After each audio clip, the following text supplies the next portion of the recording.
नमस्कार, prime news देख रहे हैं आप और आपके साथ मैं हूं अब्दुल समद इसरार। चलिए बुलेटिन की शुरुआत करेंगे। आर्टिफिशियल इंटेलिजेंस का इस्तेमाल हमारी डेली लाइफ में बहुत कॉमन हो चुका है और इसको नज़रअंदाज करना लगभग नामुमकिन है। तो इसलिए ये समझना ज़रूरी हो जाता है कि आखिर आर्टिफिशियल इंटेलिजेंस है क्या और काम कैसे करता है। AI के ऊपर बनी ये हमारी खास रिपोर्ट देखिए।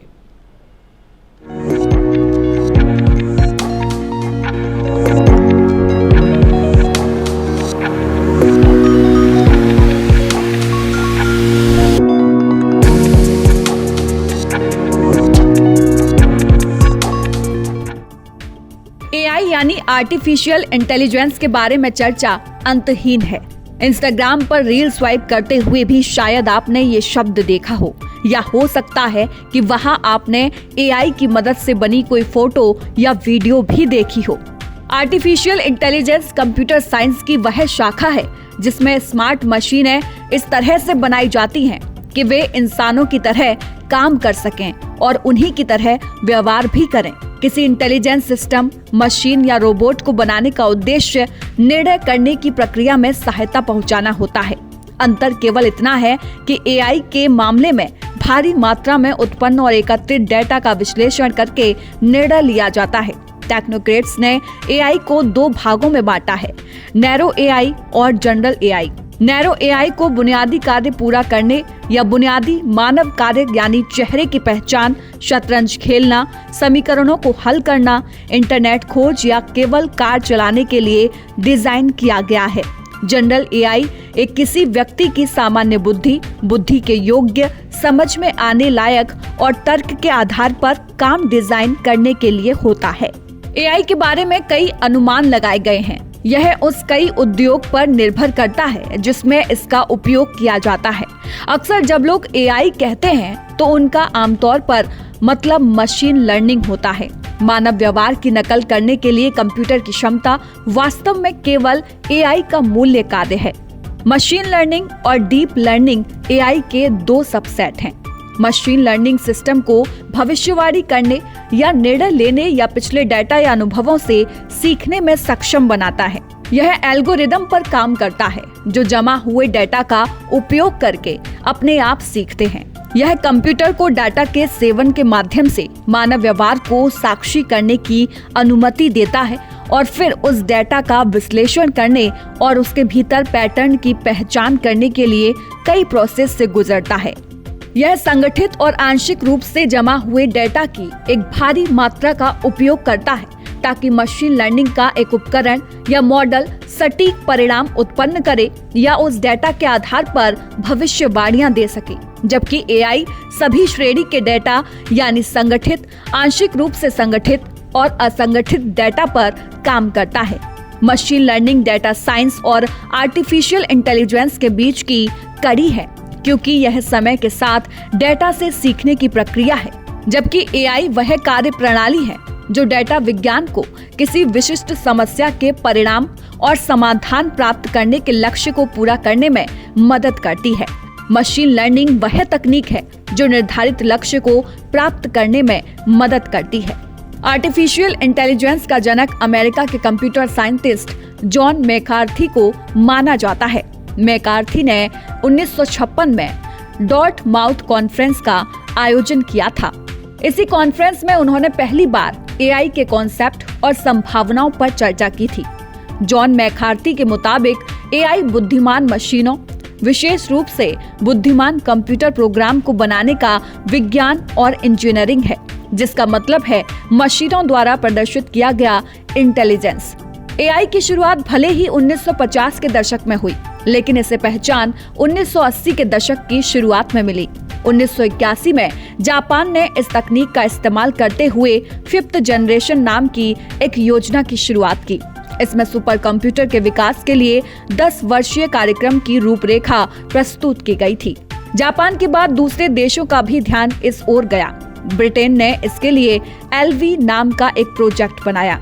यूरोपियन यूनियन के देशों ने भी एस्प्रिट नाम के एक कार्यक्रम की शुरुआत की थी।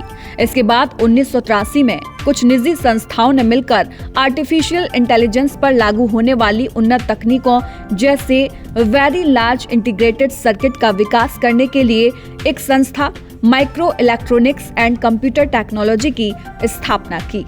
2007 से 2018 तक क्लाउड कंप्यूटिंग में उन्नति ने कंप्यूटिंग शक्ति और एआई इंफ्रास्ट्रक्चर को और ज्यादा आसान बना दिया है।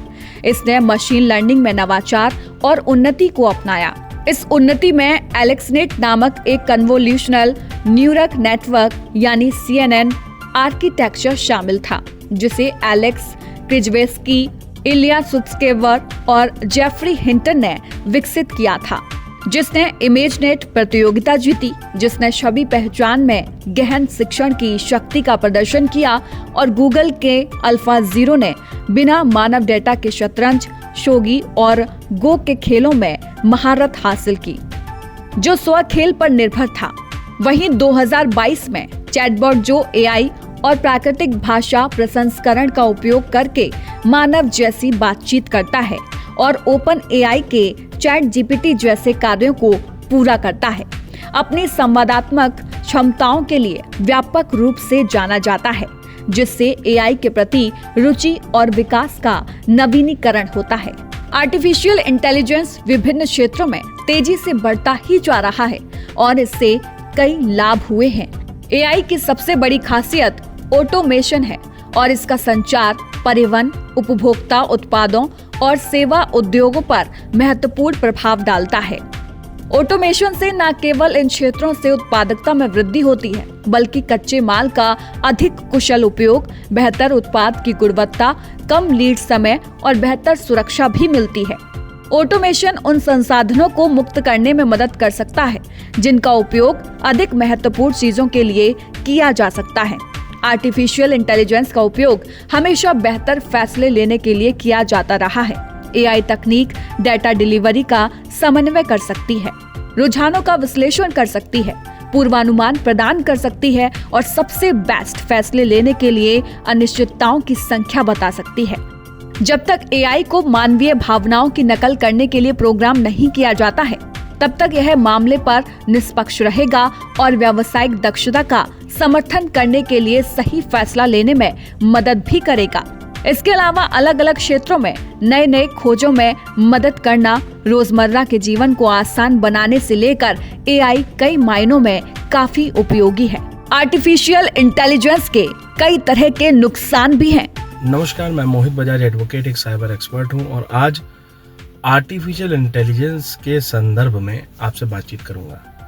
देखिए, आर्टिफिशियल इंटेलिजेंस की अगर बात करी जाए तो आर्टिफिशियल इंटेलिजेंस एक तरफ चाहे हेल्थ इंडस्ट्री हो, उसमें बड़े से बड़े इलाज करने में आज मदद कर रहा है, फिर चाहे हमारी आईटी से संदर्भ में जितनी भी डेवलपमेंट हो रही है, साइबर सिक्योरिटी है, हमारे इंटरनेट को सेफ बनाने के कार्य हैं, वो आर्टिफिशियल इंटेलिजेंस के माध्यम से संभव है।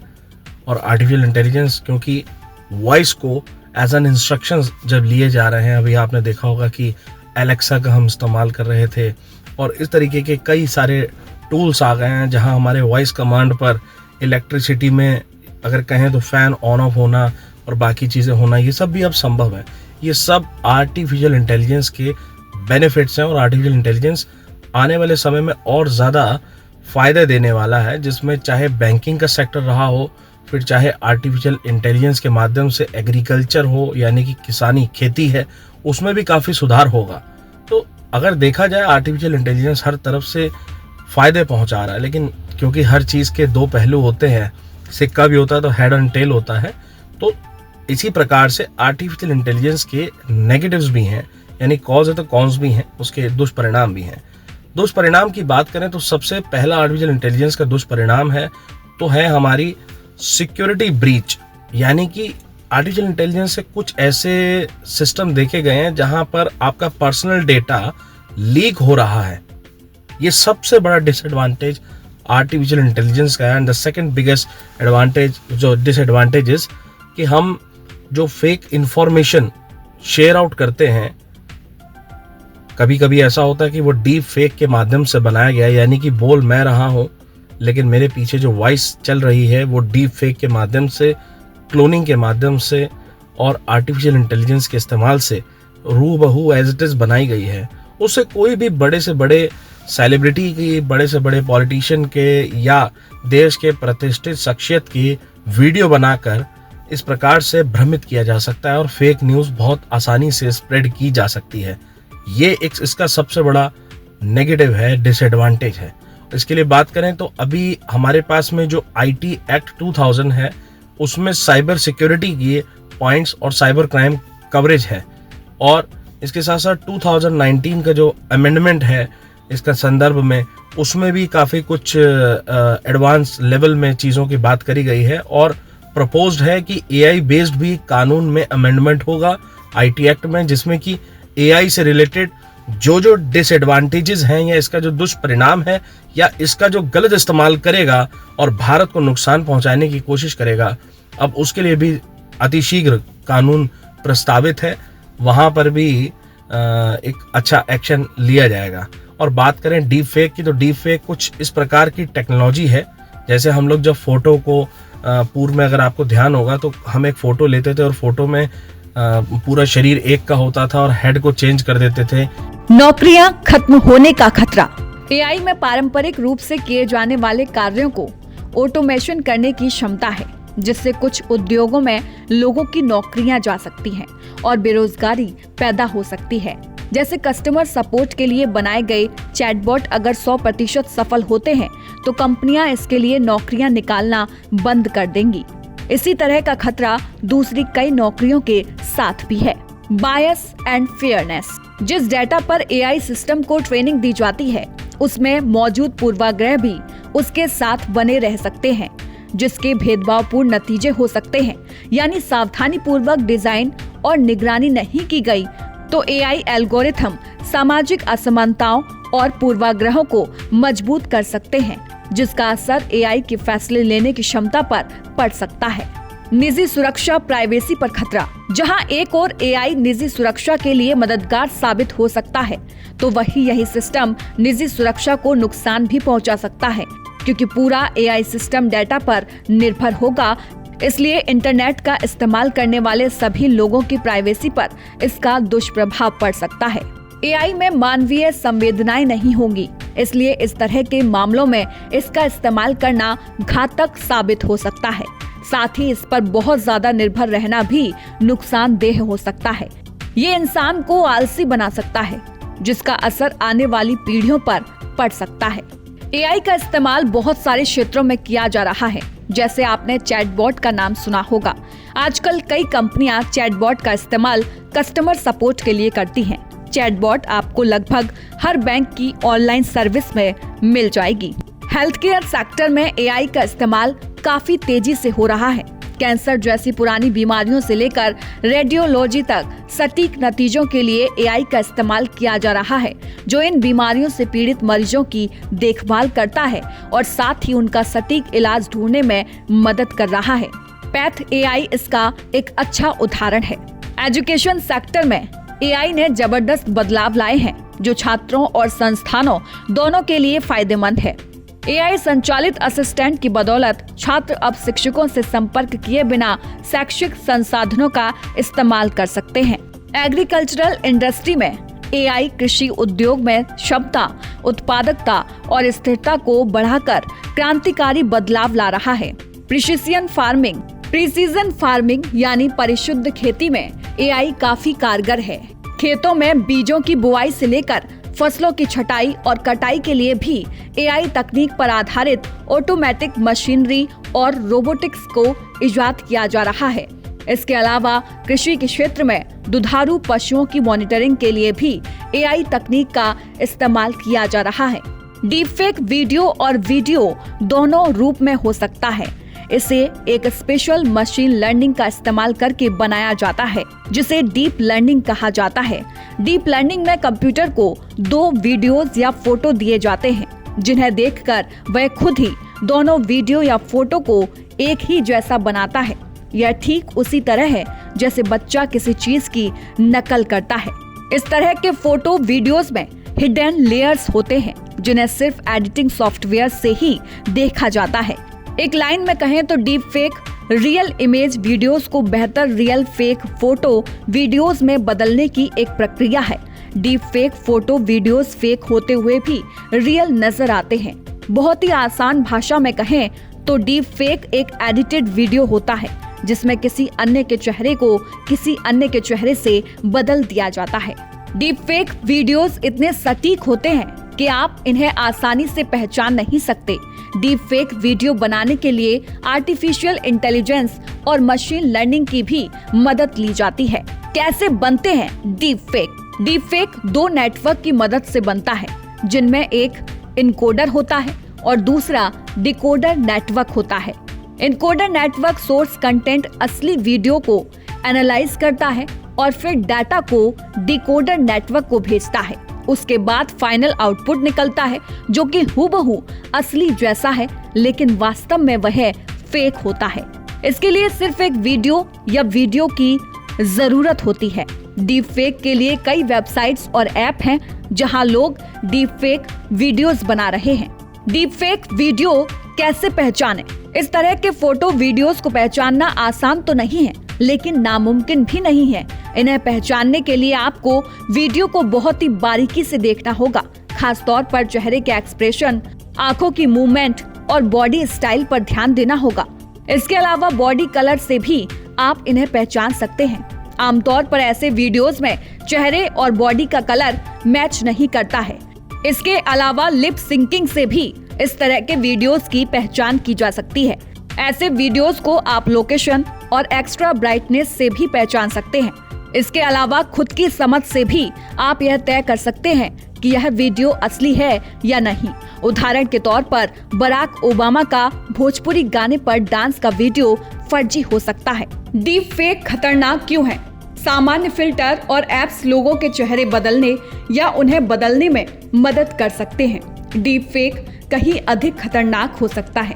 कॉमेडियन तन्मय भट्ट ने ऐसे ऐप का इस्तेमाल कर गायिका लता मंगेशकर और क्रिकेटर सचिन तेंदुलकर का कैरिकेचर वीडियो बनाया था, जिसके बाद वह विवादों में घिर गए थे। डीप फेक को जो बात सबसे अलग बनाती है वह यह है कि वे कितने सटीक हैं। यह जानने के लिए कि वीडियो वास्तविक है या नहीं, आपको बहुत अधिक ध्यान देने की आवश्यकता होगी।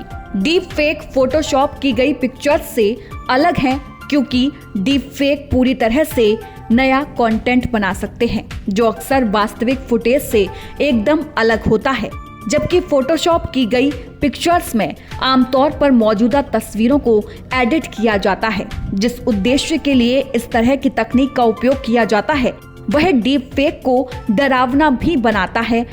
साथ ही इसका उपयोग ग्राफिक या पोर्नोग्राफिक सामग्री बनाने के लिए किए जाने की संभावना भी होती है। वहीं आपको याद होगा कि साउथ की एक्ट्रेस रश्मिका मंदाना का वीडियो कितना वायरल हुआ था, जिसके बाद कई राजनेताओं और एक्टर की भी डीप फेक वीडियो वायरल हुई थी। उसके कुछ समय बाद डीप फेक वीडियो की सोशल मीडिया पर भरमार हो गई।